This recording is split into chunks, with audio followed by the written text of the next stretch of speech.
ভারতে পালিয়ে যাওয়ার প্রধান ঘটনা প্রবাহ ঘটেছিল মধ্য জুলাই থেকে শুরু করে আগস্টের 5 তারিখ পর্যন্ত।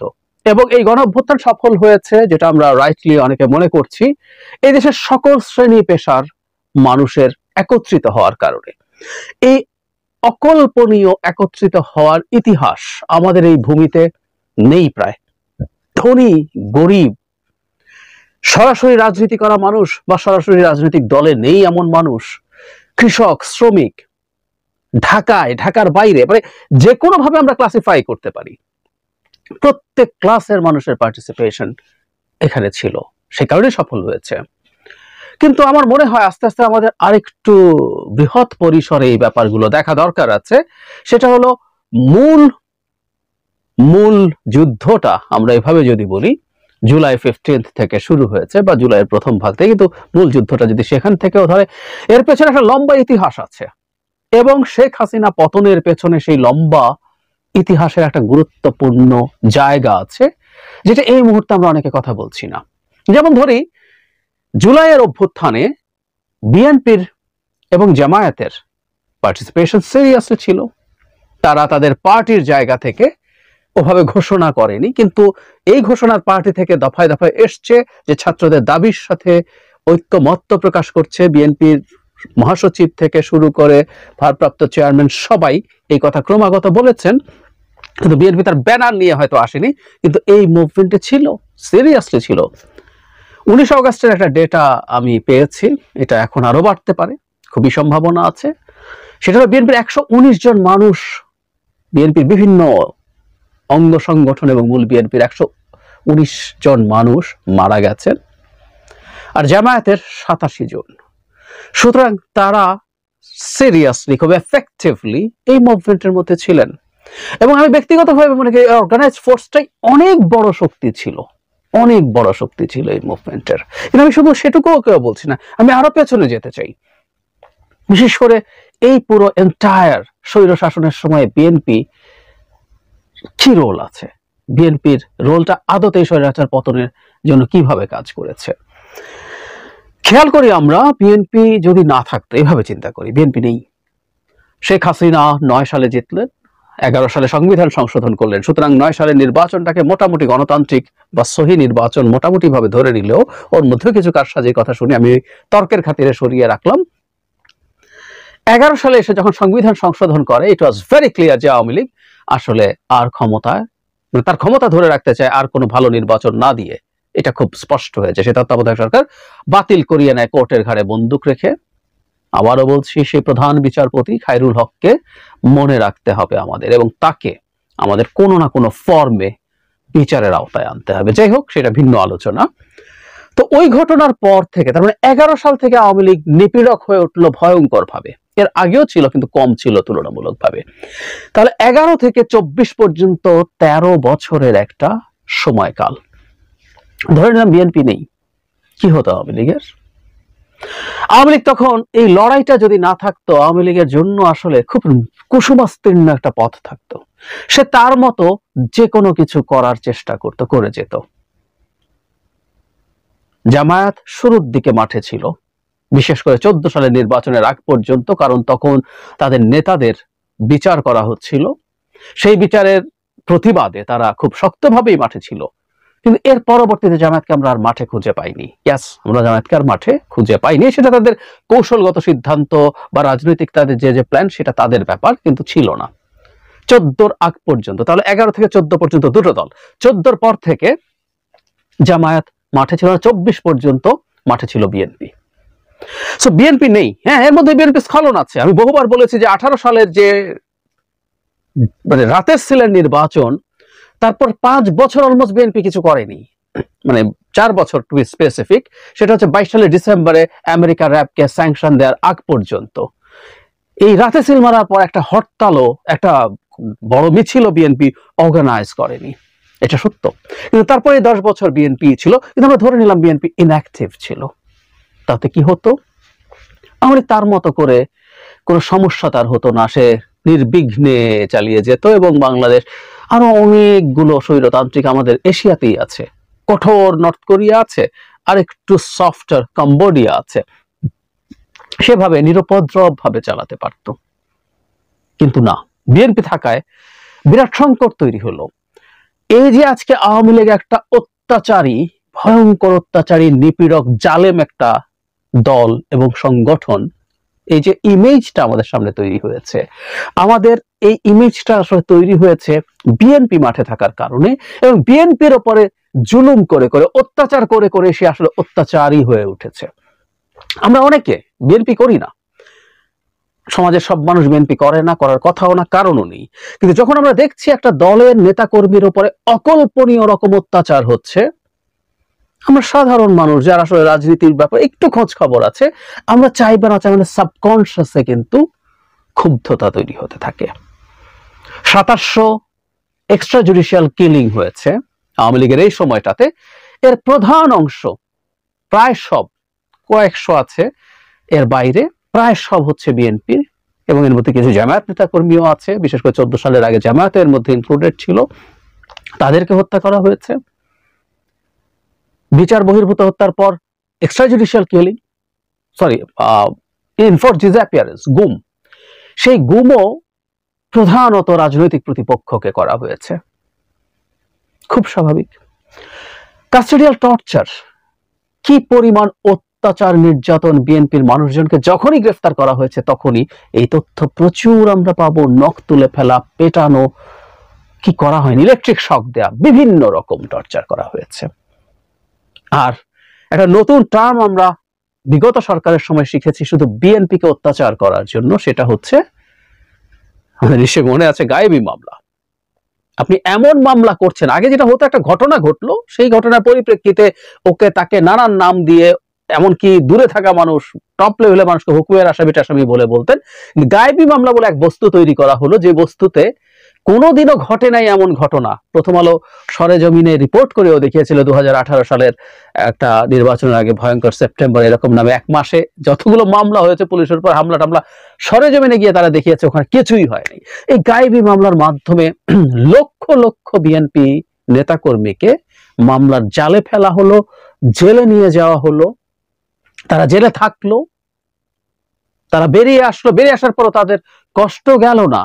আমি অনেক মামলা থাকা অনেক মানুষকে ফেস করেছি, বলেছি আমার ভিডিওতে, আজকে আরেকটু আবারও বলি, মানে সংখ্যা 50, 60, 70, 80, বিএনপি মহাসচিব জনাব মির্জা ফখরুল ইসলাম আলমগীরের বিরুদ্ধে 100 মামলা, 450-500 মামলাও আছে বিএনপির উপরের পর্যায়ের নেতাদের মধ্যে। সো এই মামলাগুলো যখন একজন মধ্য সারির, নিম্ন সারির নেতাকর্মীর নামে হয়, জেল থেকে বেরিয়ে আসার পরও প্রতিদিন না হলেও 3 দিন 4 দিন, কেউ কেউ প্রতিদিন যেতে হয়, সপ্তাহের ওয়ার্কিং ডেতে কোর্টে যান, কোনো না কোনো একটা কারণে তাকে কোর্টে যেতে হয়, ফতুর হয়ে যান তার উকিলের ফি দিতে দিতে। এট দ্য সেম টাইম, যেহেতু আপনি সপ্তাহে 3 দিন 4 দিন কোর্টে থাকেন, আপনার কোনো পেশা নেই, পেশা হতে পারে না, আপনি চাকরি করতে পারেন না, ব্যবসা করতে পারেন না। এই অবর্ণনীয়, অকল্পনীয় কষ্টের মধ্য দিয়ে গেছে, এই তথ্যগুলো আমাদের সামনে এসছে, আমাদের হয়তো মিডিয়াতে এসছে, আমরা হয়তো তাকে কাউকে পার্সোনালি দেখেছি, চিনেছি, এগুলো আমাদের ক্ষুব্ধতা তৈরি করতে শুরু করেছে। এই দেশে বহু জায়গায় হাজার হাজার, লক্ষ লক্ষ বিএনপি নেতাকর্মী এই এন্টায়ার আওয়ামী লীগের সময় এলাকায় যেতে পারেনি। বহু জীবনের, মানুষের জীবনে ব্যক্তিগত বিপর্যয় ঘটেছে, অনেকে স্ট্রিট ছেড়ে চলে গেছে। আমরা ডকুমেন্ট করিনি, আমাদের করতে হবে কোনোদিন, কিন্তু অনেক তথ্য আমরা এভাবে পেয়েছি। এলাকায় যেতে পারে না, সে আর কিছু পারে না, ঢাকায় রিক্সা চালাচ্ছে। আমাদের মনে থাকার কথা, যারা মির্জা ফখরুল ইসলাম আলমগীর একবার এরকম একটা অভিজ্ঞতার কথা বলতে গিয়ে কেঁদে ফেলেছিলেন। অনেকে বলছিলেন যে বিরোধী দলীয় নেতারা আরো শক্ত হওয়া উচিত, যদিও আমি মনে করি না। আমার ভালো লেগেছে ওনার কান্না। আমাদের একজন রাজনীতিবিদ কাঁদছেন তার নেতাকর্মীর কষ্ট দেখে, ইট ডাজন্ট নেসেসারিলি মিন যে উনি শক্ত হয়ে মাঠে দাঁড়াবেন না, কিন্তু কান্নাটা ইন্ডিকেট করে এটা তাকে টাচ করেছে। যাই হোক, উনি এই গল্প করেছেন, এই গল্প আমরা জানি।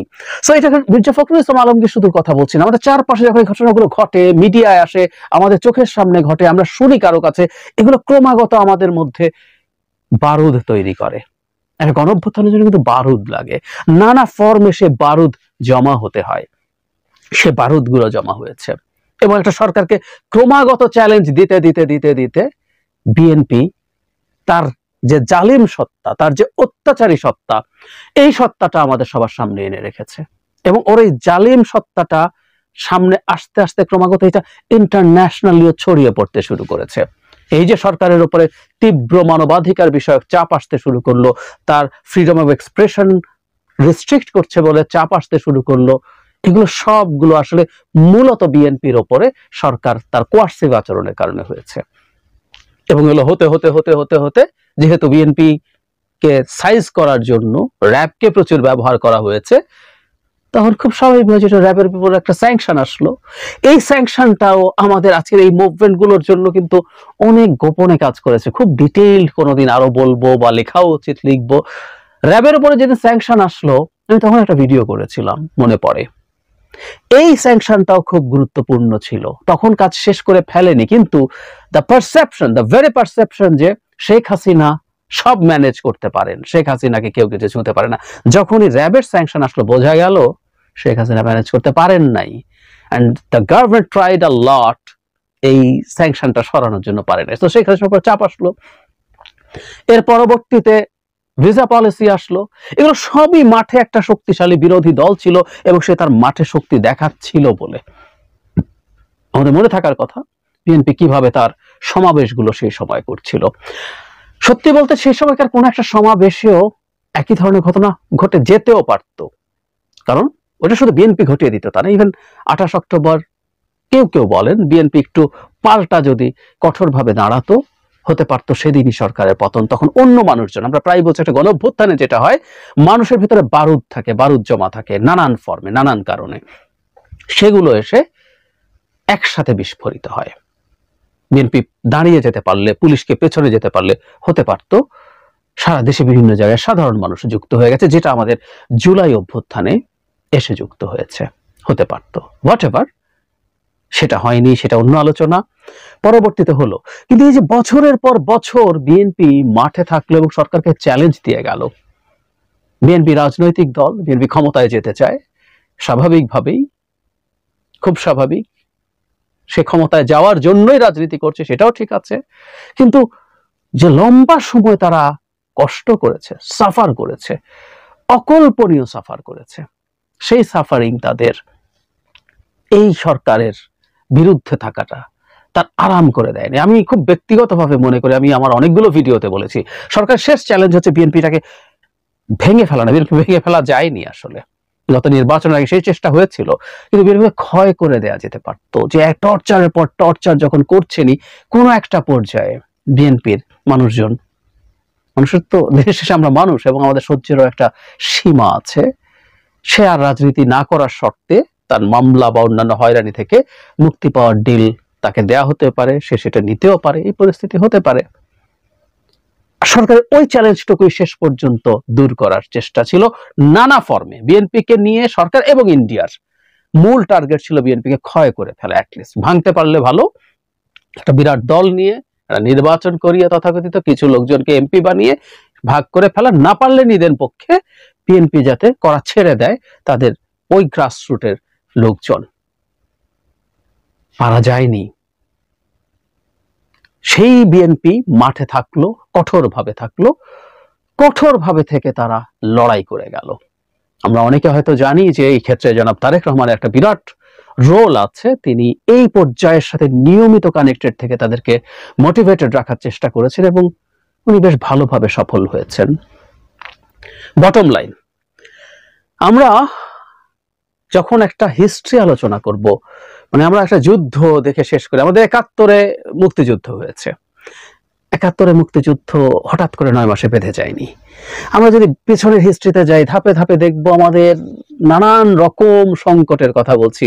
আমাদের মনে থাকার কথা, শেখ মুজিবুর রহমান 7 মার্চে যখন ভাষণ দিচ্ছেন, তিনি কিন্তু শুরু করছেন আগে থেকে, মানে পেছন থেকে এই করোনায় সেই করোনায়, 54-তে ক্ষমতায় বসতে থাকতে দাও নাই, এরকম আমরা 52 থেকে শুরু করতে পারি, 54, তারপর কি কি হচ্ছে সবগুলো ধাপে ধাপে যাব এবং আমাদের বঞ্চনার ইতিহাস তৈরি হয়।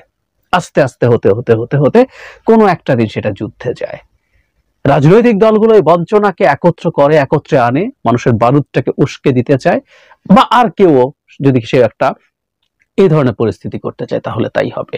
সুতরাং আওয়ামী লীগ যে আজকে একটা বর্বর শাসকে পরিণত হয়েছে মানুষের সামনে। আওয়ামী লীগ শুধুমাত্র দুর্নীতি করছে তা না, আমরা খেয়াল করবো আওয়ামী লীগের শব্দটা উচ্চারণ করলে আমাদের সামনে শুধু দুর্নীতি করেছে এই বিষয় না, আওয়ামী লীগের বলতে আমরা কথা দানবকে দেখি, টিভিতে বা শুনতে হবে না, পাড়ায় আমরা দেখবো কতগুলো দানব। এই দানবগুলো কিন্তু তৈরি হয়েছে ছাত্রলীগ, যুবলীগ, অন্যান্য যে লীগ গুলো আছে তাদেরকে দানবে পরিণত করা হয়েছে মূলত বিএনপিকে ঠেঙানোর জন্য। সো দানব চেহারা দেখে দেখে আমরা বড় হয়েছি।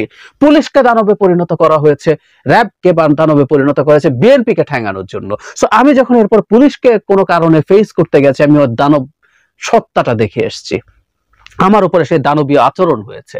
এই প্রত্যেকটা আসলে সে এই জায়গায় গেছে এবং আওয়ামী লীগের এই সত্তাটা, এই যে একটা দানব সত্তা তৈরি হয়েছে, বিএনপির কারণে তৈরি হয়েছে। সুতরাং আওয়ামী লীগের দুর্নীতি, অপশাসন তো আছেই, আওয়ামী লীগ ভয়ঙ্কর রকম একটা বর্বর দানব যে মানুষকে অত্যাচার, নিপীড়ন, জুলুম করে, সেই ইমেজটা আমাদেরকে দুর্নীতির চাইতে অনেক বেশি ভয়ঙ্কর রকম ক্ষুব্ধ তৈরি করেছে, অনেক বেশি বারুদ আমাদের মধ্যে জমা করিয়েছে। এই পুরো কৃতিত্বটা বিএনপির। সো আমরা যখন সিরিয়াসলি কাজ করব, হিস্ট্রি লিখব, ব্যাকগ্রাউন্ডে বিএনপির এই বিরাট অবদানের কথা যেন ভুলে না যাই। আমাদের মধ্যে এখন টেন্ডেন্সি হয়, ওই যে বলে না, success has many fathers, failure is an orphan. ফেইলিয়ারের দায় কেউ নেয় না, কিন্তু সফল হলে প্রচুর পিতা তৈরি হয় তার। আমাদের চেষ্টা হবে, চেষ্টা থাকা উচিত হবে হিস্ট্রিতে, যখন এই হিস্ট্রি লিখবো আমরা ভবিষ্যতে বা এখন থেকেই, তার জায়গাগুলো দেয়া। আর বিএনপি তো এই আন্দোলনেও সিরিয়াসলি পারফর্ম করেছে।